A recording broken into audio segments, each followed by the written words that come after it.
साधु की वेश में यहाँ से 3 किलोमीटर आगे पड़ता है यमथरा। हम लोग शमशान घाट कहते हैं उसे। साधु की वेश में वहीं प्रकट हुए। फिर उसके बाद वहाँ से अयोध्या गए। जब वो अयोध्या पहुँचे तो रामचंद्र जी कहने लगे उनसे कि मान्यवर किस प्रयोजन से आप आए हैं हमारे यहाँ, कृपया करके हमें बताए। तो कहने लगे कि ये बहुत गोपनीय और बहुत महत्वपूर्ण है, हमें एकांत चाहिए, आपको ऐसे हम नहीं बताएंगे। तो उसके बाद जो है रामचंद्र जी ने अपने छोटे भाई लक्ष्मण को द्वारपाल के रूप में बिठाया और उसके बाद उन्हें आश्वासन देने के लिए वचन दिया। वचन ऐसा था कि हम आपको वचन देते हैं कि यदि हमारी बात कोई सुने या फिर कोई देखे तो उसे मृत्युदंड दिया जाए। वो बोले ठीक है। अब जैसे कक्ष में प्रवेश किए तैसे यमराज जी अपने असल रूप में आए। वो कहने लगे कि प्रभु हम आप ही के बच्चे हैं और आपको तो पता है किस वजह से हम आप आए हैं यहाँ पर, क्योंकि प्रभु जितना अवधि जितना टाइम लेकर आप आए थे पृथ्वी पर इस काल के लिए वो काल समाप्त हो गया है। अब प्रभु सृष्टि का संचालन रुका हुआ है। प्रभु अगर आप नहीं चलेंगे तो सृष्टि कैसे चलेगी। रामचंद्र जी मुस्कुरा रहे थे। इतने में आ गए दुर्वासा ऋषि के द्वार पर। दुर्वासा ऋषि आए तो वो कहने लगे कि हमें राधा राम के दर्शन करना है। हम इतने लालायित हैं कि एक क्षण प्रतीक्षा नहीं कर सकते, रुक नहीं सकते। तो लक्ष्मण भैया उनके द्वार पर बैठे थे तो वो कहने लगे कि अभी आप नहीं मिल सकते भैया से, अभी आपकी सेवा सत्कार के लिए हम यहाँ पर हैं और आप जो आज्ञा देना चाहते हैं दीजिए, हम आपकी सेवा के लिए हैं, मान्यवर बताइए। तो वो क्रोधित हो गए। वो कहने लगे कि हमें तुम मना कर रहे हो और हमें अपने आज्ञा सेवा करने के लिए बात कर रहे हो। वो अपने जल से कमंडल से जल निकाले। फिर उसके बाद जो है हाथ में लेकर कहने लगे कि अब अयोध्या वासियों को नाश कर देंगे, जलाकर भस्म कर देंगे। तब लक्ष्मण जी डर गए।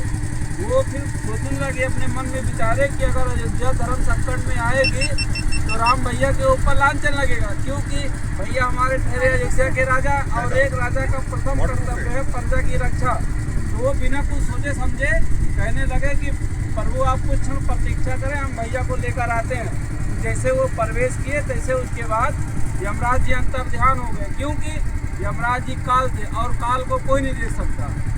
तब राम जी ने कहा ऐसी कौन सी विपत्ति आ गई लक्ष्मण कि तुम्हें आना पड़ा। जो कहने लगे कि भैया द्वार पर दुर्वासा ऋषि आए। वो कहने लगे कि अयोध्या वासियों को जलाकर भस्म करने की बात कर रहे हैं। भैया आप अयोध्या के राजा हैं, अगर प्रजा को कुछ होता है तो आप लोगों ऊपर लांछन लगेगा।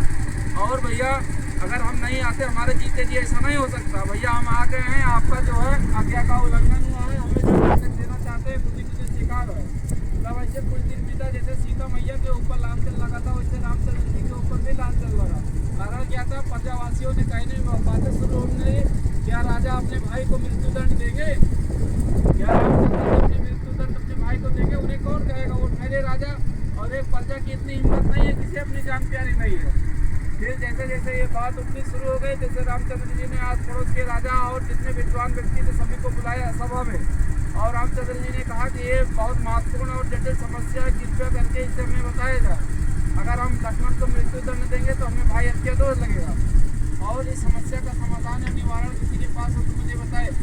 तब सब लोग अपना अपना तर्क वितर्क करें, किसी के पास इस समस्या का समाधान निवारण नहीं था।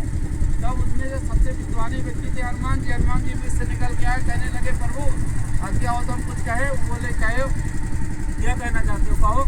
हनुमान तुम्हें आगे लेने की क्या जरूरत है। तो हनुमान जी निकल के आए तो संस्कृत में कि तो कहा जाओ अद्वावेता साधु नाम में उभ्यम समम। इसका हिंदी में ये अनुवाद है कि प्रभु यदि किसी श्रीमान अथवा साधु का त्याग कर दिया जाए तो वो मृत्युदंड के समान है। प्रभु अगर आप लक्ष्मण भैया को त्याग देते तो मृत्युदंड के समान है। जैसे ये बात कही हनुमान जी ने, जैसे प्रजा में सारे लोग सहमत हुए और कहने लगे हाँ हनुमान जी सही कह रहे हैं, हम लक्ष्मण जी को त्याग दीजिए। तब रामचंद्र जी अपने सिंहासन से उठे, बोले लक्ष्मण हम तुम्हें अपने राज्य से और अपने आप से इसी क्षण त्यागते हैं, आप निकल जाओ हमारे राज्य से, हमारे नजरों से ओझल हो जाओ। जब ऐसी बात कही रामचंद्र जी ने तो लक्ष्मण का होशो हवास उड़ गया।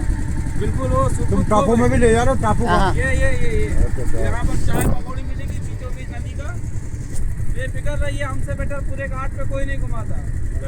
और वजह क्या है कि आज समिति में चल रही है नाव, पैसा किसी के पास नहीं जाएगा, एक लोग के यहाँ जाएगा पैसा। आज पैसा कोई लेगा नहीं। जैसे किसी के यहाँ कोई दिक्कत रहती है या किसी का कोई काम पड़ता है तो पूरा पैसा कलेक्ट